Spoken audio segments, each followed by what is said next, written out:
Well, India has been attracting foreign investment, rolling out several kinds of incentives to lure foreign direct investment, foreign institutional investment, which get into the stock markets. We have liberalized quite a number of policies to attract the foreign investment into India. Well, nobody can deny the importance of foreign investment in our economy because we still run huge trade deficits and we require foreign exchange reserves to foreign exchange to finance these trade deficit. So, but surprisingly, foreign exchange doesn't come only through foreign investment route. Well, FDI or FII is only one source of foreign exchange. But often neglected source of foreign exchange is the foreign remittances. Foreign remittances from Indians working abroad. What do you mean by foreign remittances? If somebody is working in Dubai or in Saudi Arabia or in United States or in UK, they send back money from them. That's called the foreign remittances. Foreign remittances are a very important source of foreign exchange for Indian economy. In fact, when India reached a precarious foreign exchange position way back in 1991, we did not even have the foreign exchange to finance 15 days of imports. So that was the time when economic liberalization was initiated. Surprisingly, who saved India's prestige? It is the fitters, turners, and electricians working in the Gulf nations who sent dollars back home, saved the prestige of the country, saved the sovereign rating of this country. So, therefore, foreign remittances always played an important role. But since 1991, their role have become much more important. And quite often, when government design these policies to attract the foreign money, foreign exchange, or to attract dollars in precise, they often ignore the role played by the non-resident Indians who work abroad. Quite often, even the governments have treated non-resident Indians as non-reliable Indians. But the fact remains that the NRIs have been contributing significantly to the India's economic growth. I'll give you a few statistics to buttress my point. In 1990, foreign remittances accounted for less than 1% of India's GDP. To be precise, 0.7% of India's GDP. Today, after 3 decades of economic liberalization and globalization, foreign remittances account for 3% of India's GDP. And in the last 2 decades alone, India received $1.04 trillion of foreign exchange into India through these NRIs or the non-resident Indians working in different parts of the world. So the NRI workers especially contribute significantly. They have contributed to more than $1 lakh. This is unprecedented. You will be surprised to know that 47% of India's trade deficit is financed by the dollars sent by Indians working abroad. So it is a 47% of a trade deficit. So that's precisely the reason even when our imports are far higher than the exports, India could survive with a stable and comfortable foreign exchange reserves thanks to the unprecedented flow of foreign remittances by Indians working abroad. So that is the significant contribution of Indians who are working abroad. So our trade deficit essentially means we import something, then we pay in dollars. We export something, we earn dollars. But often how many dollars we spend, the dollars we spend is always higher than the dollars we earn. This results in the trade deficit. So the trade deficit is financed by other sources of foreign exchange like foreign remittances, foreign investment, etc. Today the total foreign remittances are more than the FDI and FII. So this is the story, but unfortunately, we hear a lot about attracting foreign direct investment, attracting foreign investors into Indian economy. We quite often talk about policy changes to suit the interest of the foreign investors, but we don't really talk that much about the foreign remittances to sent by the non-resident Indian workers, and we don't incentivize them to send more. For example, even in this pandemic year, the foreign remittances played an important role. So, in fact, the World Bank also estimated the foreign remittances into India in the last year, that is in 2021, will significantly decline to $64 billion. It was around $84 billion. So, the World Bank in May 2020, predicted that there will be a significant fall. So it means the World Bank has predicted a 23% fall in the foreign remittances in May 2020. But in fact, the World Bank itself revised its prediction.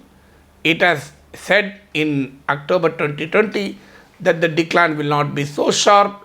India will receive at least $76 billion of foreign remittances, which account for only 9% decline. But contrary to these predictions of the World Bank, in fact, laying to rest all these predictions, India received $83 billion of foreign remittances, over 83 billion, which is essentially mean hardly 0.2% decline. So India could maintain its flow of foreign remittances even in the pandemic year. But how did this happen? In reality, we have seen huge exodus of Indians, Indians working abroad back to homeland. For instance, the Kerala accounts for 20% of the total foreign remittances India receives because a large number of Malayalis work in the Gulf nations. It is estimated that due to pandemic, 12 lakh Keralites have returned to the country after they lost jobs in the Gulf nations.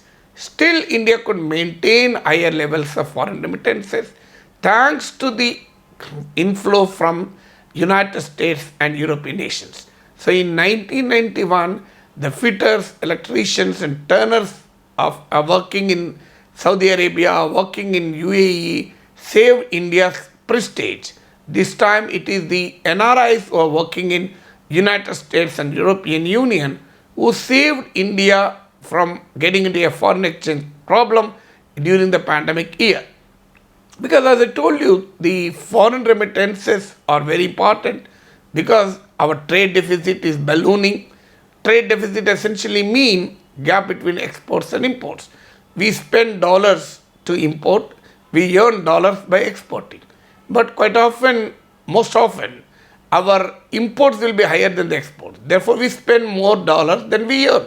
So this is called the trade deficit and it has to be financed by the dollars earned otherwise. So foreign remittances is yet a very important source of foreign exchange for us to spend on imports despite lower level of exports.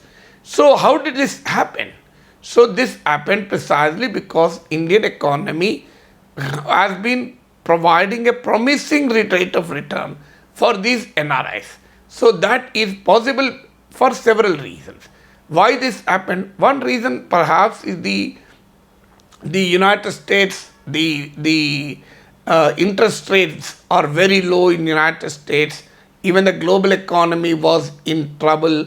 So therefore, perhaps that might have motivated and prompted our NRIs to send money back to India because that was the hope and confidence they had in the Indian economic recovery. But even today, there are challenges to these foreign remittances. It is not that we can't take it for granted.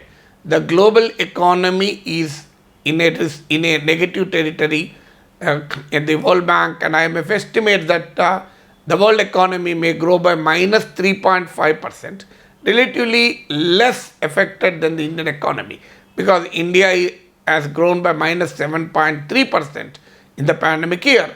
The world economy is expected to grow at a minus 3.5%. So then the world economy is in a negative territory. Opportunities for employment in outside India will also be less, will also be reduced. This is the first problem. Second problem, several nations, especially in the Gulf, have been resorting to the policies of nativism. So they want their nationals to work because they are also into crisis due to pandemic induced economic downturn. So they are more and more emphasizing on national workers, their own countrymen working in their factories and discouraging foreign workers. This is the second problem.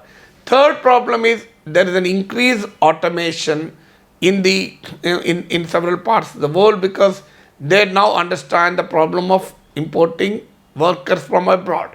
So the fourth one is due to the coronavirus. Several countries are worried about inviting the foreign workers due to fear of pandemic. We have seen many countries extending restrictions on Indians traveling abroad. So all these four factors may contribute to lower level of employment potential for Indians working abroad. So this would automatically mean lower remittances. So what should India do? India should have to ensure other means of earning more and more foreign exchange, because if there is any sharp dip in the foreign remittances, this has to be compensated by other sources of foreign exchange. Second, we need to reintegrate the lakhs of foreign Indians who worked abroad returning. They should be provided suitable economic opportunities. This Kerala government has adopted a Gulf policy, and Telangana government, there is a demand before the Telangana government to adopt a similar Gulf policy to ensure that those who have come back to India, come back to the states, are reintegrated into the domestic economy so that they can get a reasonable source of income.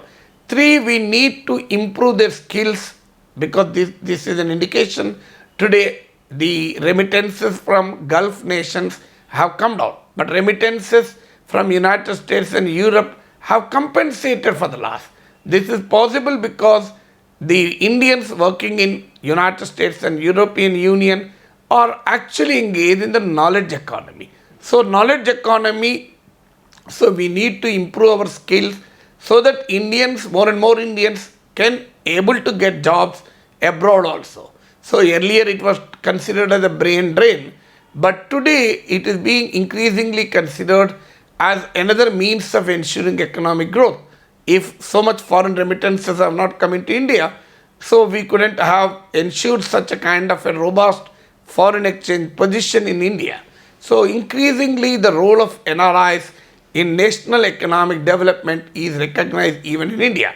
If you look at the Chinese miracle in the post-reform period, it is clearly evident that the non-resident Chinese played a very significant role in the Chinese economic revival, even at a time when the Western countries were skeptical of investing in China. So this is again a lesson for India, because we can incentivize NRI investment into India, because that is a low-cost investment. It is not associated with any conditionalities, any restrictions. So therefore, we need to skill and reskill Indian workforce who want to work abroad and send money back to India. We need to expand our labor diplomacy. Today, United States want to send its capital, goods and services to India. Not just USA, European countries want to send their capital, goods and services to India. So, but they don't want our labor to come into their economies. So we need to negotiate labor export, labor diplomacy also. And we import 2/3 of our oil requirements from the Gulf nations. So we need to leverage this heavy imports from the Gulf to ensure that our people get work there. So this kind of a diplomatic effort has to be intensified at a time when foreign remittances play such an important role in the national economy.